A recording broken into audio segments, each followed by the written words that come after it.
She leaned in close to my ear, her voice sharp enough to cut before I even understood the words. "You're embarrassing me. Just pretend we're not together tonight."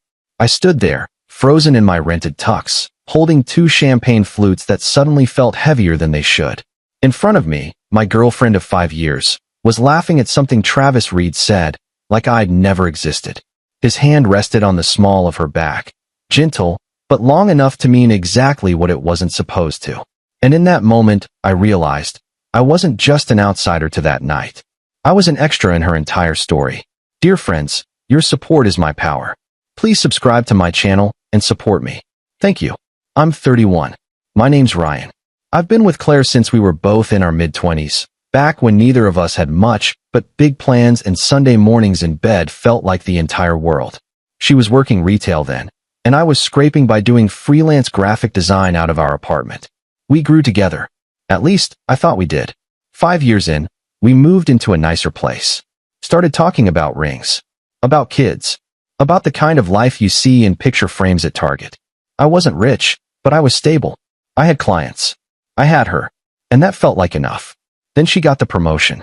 6 months ago, Claire landed a senior position at a marketing firm downtown. Big office. Big salary. Suddenly, she was flying to conferences, attending rooftop mixers, rubbing elbows with people whose watches cost more than my car. I was proud of her. I told her that every chance I got. But something shifted. The way she looked at me started to feel conditional. The charity gala was her idea. Well, her company's idea.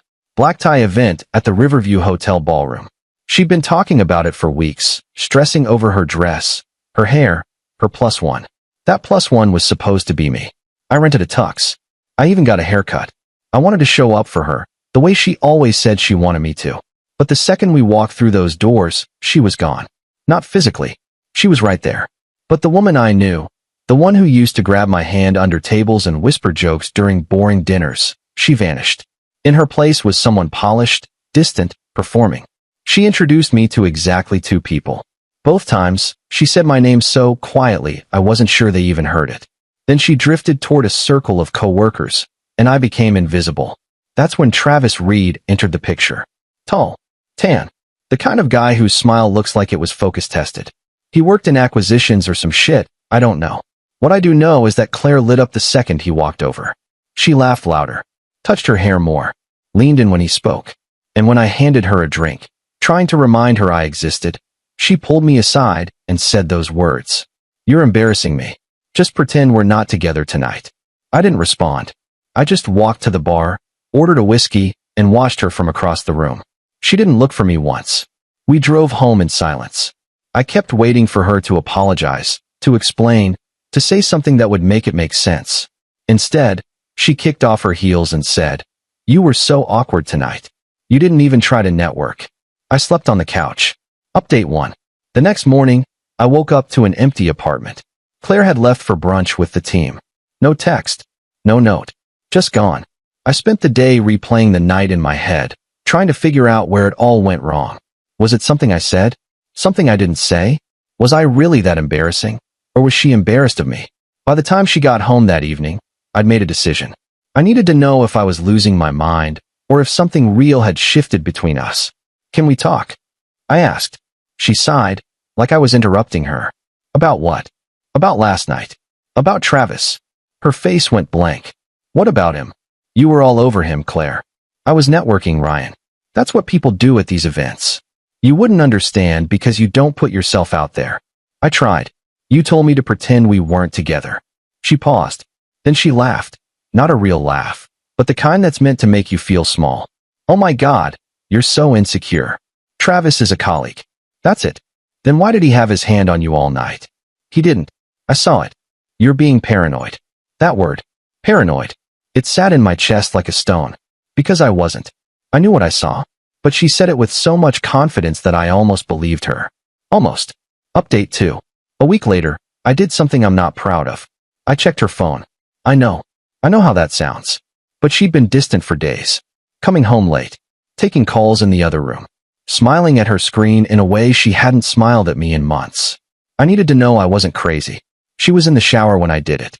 Her phone was on the counter, face up, unlocked. I didn't even have to try. There were texts. A lot of them. From Travis. Most of them were innocent enough on the surface. Work stuff. Jokes. But then I scrolled further, and my stomach dropped. You looked incredible tonight. I couldn't stop thinking about you. Does he know how lucky he is? When are you going to leave him and stop pretending? And her replies. Oh God, her replies. Soon. I just need the right timing. He's not a bad guy. He's just not enough anymore. I feel alive when I'm with you. I took screenshots. I don't know why. Maybe because I needed proof that this was real, that I wasn't making it up. When she came out of the bathroom, I was sitting on the bed, holding my phone. We need to talk, I said. Again, she groaned.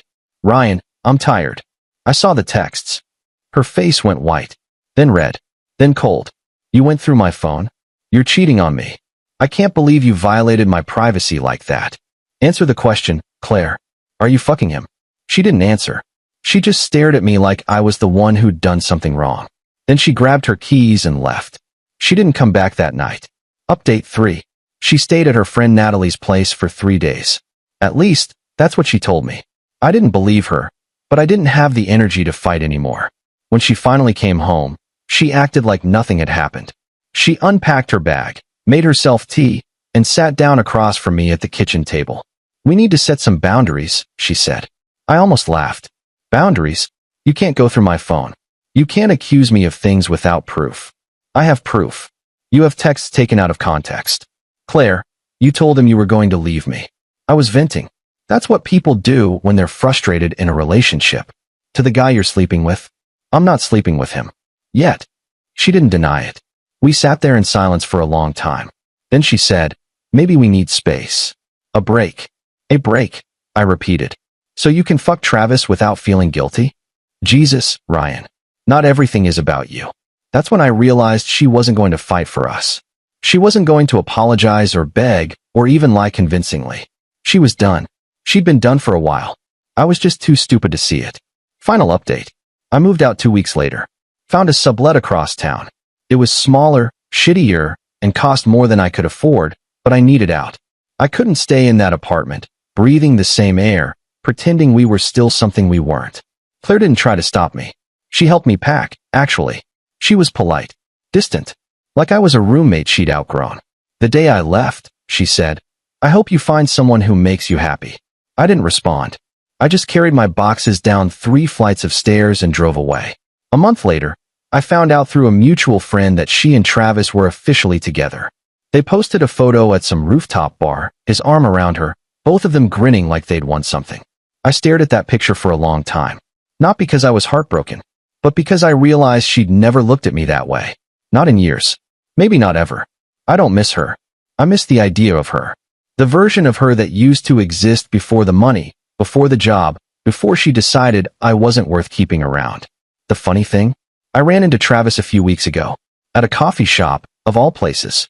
He didn't recognize me at first. When he did, he looked uncomfortable.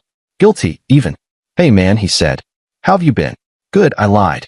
Listen, about Claire. Don't, I said. I don't care. And I meant it. He nodded. Looked relieved.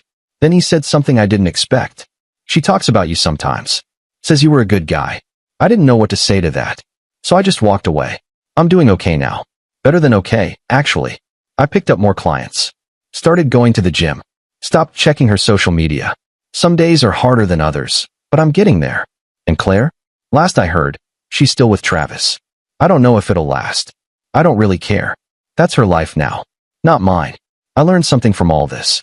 When someone shows you who they are, when they look you in the eye and tell you you're embarrassing, when they choose someone else over and over again, believe them. Don't wait for the perfect moment to walk away. Just go. Because you deserve someone who doesn't make you feel like you're too much or not enough. Someone who doesn't need a better option before they decide you're worth keeping. I'm still looking for that person. But at least now, I know what I won't settle for. Edit 1. A few people asked if I confronted Travis. I didn't. What was the point? He wasn't the problem. She was. Edit 2. Yes, I kept the screenshots. No, I didn't send them to her parents or her boss or whatever. I'm not trying to ruin her life. I just want it out of mine. Edit 3. For those wondering, no, she never actually apologized. Not once. And yeah, that still stings a little. But I'm working on it.